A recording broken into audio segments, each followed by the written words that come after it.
She made the whole world laugh, but behind that smile was a life most people wouldn't survive.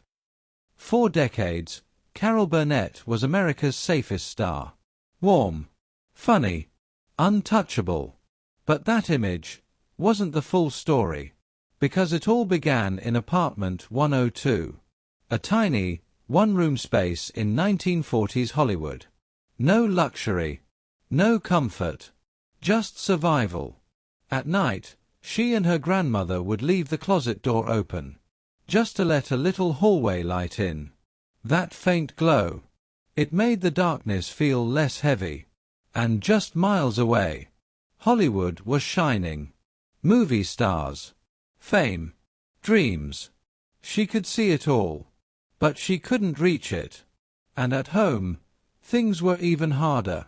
Both her parents struggled with alcoholism, which meant love wasn't steady.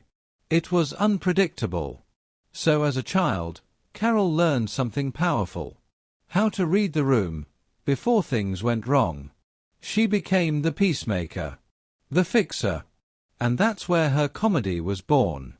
Not for fame, but for survival. A joke could calm tension. A laugh could create peace. But it also created a split. On the outside, joy. On the inside, fear. Then one moment changed everything. A stranger handed her an envelope. Inside, $1,000. But with 3 conditions. Never reveal his name. Use the money boldly. And one day, pay it forward. She said yes. And that yes took her to New York. In New York, she didn't try to fit in. She stood out. She wasn't the typical star. So she became unforgettable. Bold. Physical. Fearless. And soon, Broadway noticed. Then television. At a time when men dominated variety shows. She took a risk. She built her own. And it worked. 11 seasons. 25 Emmys. She became a symbol of laughter across America. But then, everything was tested. A tabloid accused her of being drunk in public. For most stars, it would be gossip. But for Carol, it hit deep. Alcohol had destroyed her childhood. So she fought back. She sued, and won. Not for fame. For truth. And just when life seemed stable, it came back around. Her daughter, Carrie, struggled with addiction. The same cycle. The same fear.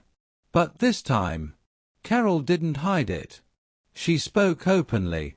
And slowly, Carrie recovered. They rebuilt their bond. They created together. Then, the unimaginable.